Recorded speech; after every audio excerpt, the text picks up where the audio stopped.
140 கோடி மக்கள் தொகை கொண்ட இந்தியாவுல ஃபிஃபா உலகக்கோப்பை கால்பந்து தொடர்ல விளையாட 11 தகுதியான வீரர்கள் இல்லையா?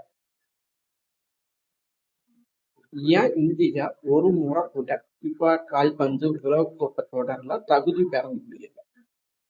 இங்க இவ்வளவு மக்கள் தொகை கொண்டோம், ஏன் கால்பந்து தொடர்ல தகுதி பெறல?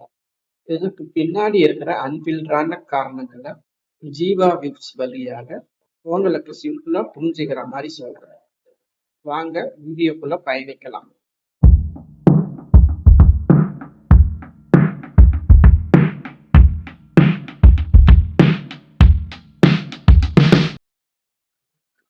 இங்க மக்கள் தொகை மட்டும் பிரச்சனை இல்லை. இந்தியாவோட ஒவ்வொரு விளையாட்டுக்கும் ஒவ்வொரு கட்டமைப்பும் உள்கட்டமைப்பும் தொலைநோக்கு செயல் திட்டங்களும் இருக்கும். ஆனா இந்த கால்பந்துல அந்த மாதிரி உள்கட்டமைப்பும் இல்லை, தொலைநோக்கு செயல் திட்டங்களும் இல்லை. இதுக்கு பின்னாடி 3 முக்கியமான காரணங்கள் சொல்றேன்.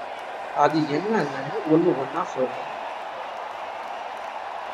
முதலாவது காரணம், இந்தியாவுல கிரிக்கெட்டோட ஆர்வம்.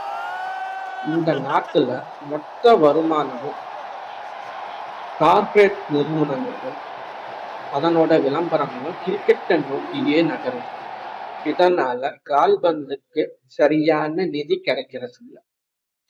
2வது காரணம் என்ன தெரியுமா? சரியான அடித்தள கட்டமைப்பு இல்லை. உதாரணத்துக்கு பிரேசில் மாதிரியான நாடுகளுக்கு 5 வயசு குழந்தைகளுக்கு கூட உலகத்தரம் வாய்ந்த அகாடமியில பயிற்சி கொடுக்குறாங்க. ஆனா நம்ம ஊர்ல ஒவ்வொரு கிராமப்புற இளைஞர்களுக்கும் சரியான வாய்ப்பு தந்து சரியான தேடல் இல்லை, சரியான கட்டமைப்பும் இல்லை. 3வது, இந்திய கால்பந்து கூட்டமைப்பு. இந்திய கால்பந்து கூட்டமைப்பு தொலைநோக்கு பார்வையும் தொலைநோக்கு செயல் திட்டமும் இல்லை. எல்லாத்துக்கும் மேல இங்க தேர்வு செய்யப்படுகிற வீரர்கள் அந்தந்த உள்ளூர் அரசியலும் முக்கிய காரணமாக பேசப்படும். உதாரணத்துக்கு கேரளா, வெஸ்ட் பெங்கால், வடகிழக்கு மாநிலங்கள்ல பல எங்கெல்லாம் கால்பந்து வீரர்களுக்கு பஞ்சமே கிடையாது.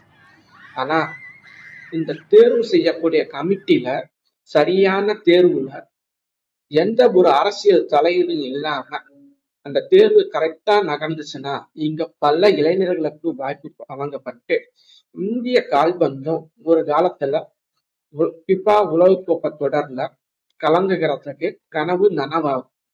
இத பத்தி உங்களோட கருத்துக்களை கருத்துரை பெட்டியில சொல்லுங்க. இந்த காணொளி உங்களுக்கு பிடிச்சிருந்தா லைக் பண்ணுங்க, ஷேர் பண்ணுங்க, உங்களோட கருத்துக்களை கருத்துரை பெட்டியில சொல்லுங்க.